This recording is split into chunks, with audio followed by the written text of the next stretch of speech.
pääkaupunkiseudun väestöstä noin 15% on maahanmuuttajataustaisia.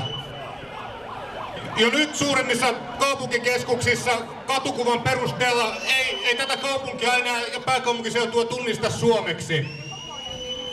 Jo nykyisten väestöennusteiden mukaan vuonna 2030, eli vajaa 15 vuoden päästä, joka 4.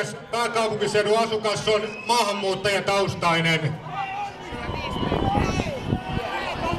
Eli nykyinen tilanne, jos te katsotte ympärillenne ja ette jo nyt tunnista tätä enää suomeksi, niin tämä on vasta lämmittelyä, mikäli nykyinen kehityksen annetaan jatkua.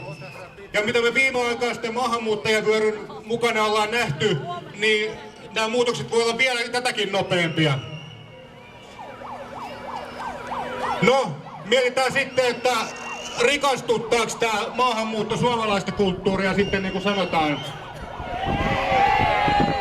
No, voidaan miettiä, että jos vuosisatoja on jatkunut Euroopasta lähtenyt maahanmuutto Pohjois-Amerikkaan, niin jos se on rikastuttanut Pohjois-Amerikan intiaanikulttuureita, niin kyllä mä silloin hyväksyn, että maahanmuutto rikastuttaa Suomen kulttuuria.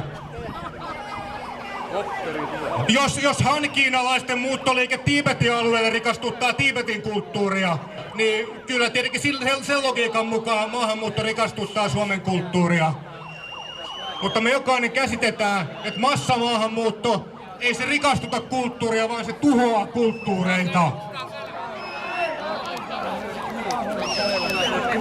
Afrikan ja Lähi-idän väestö tulee lähivuosikymmeninä moninkertaistumaan. Samaa mieltä. Ja maahanmuuttovirrat Eurooppaan ja Suomeen ei tule loppumaan ennen kuin eurooppalaiset yhteiskunnat romahtaa tai tälle muuttoliikkeelle tehdään stoppi maahanmuuttopolitiikan keinoin.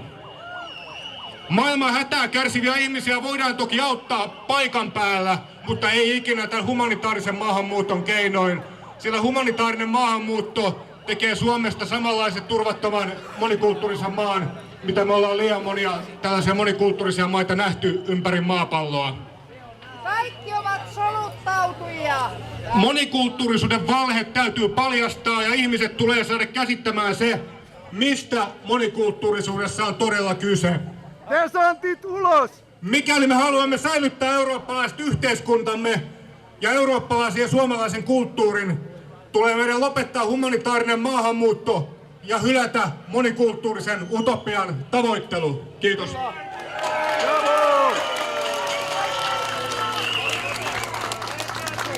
Kiitos Simolle.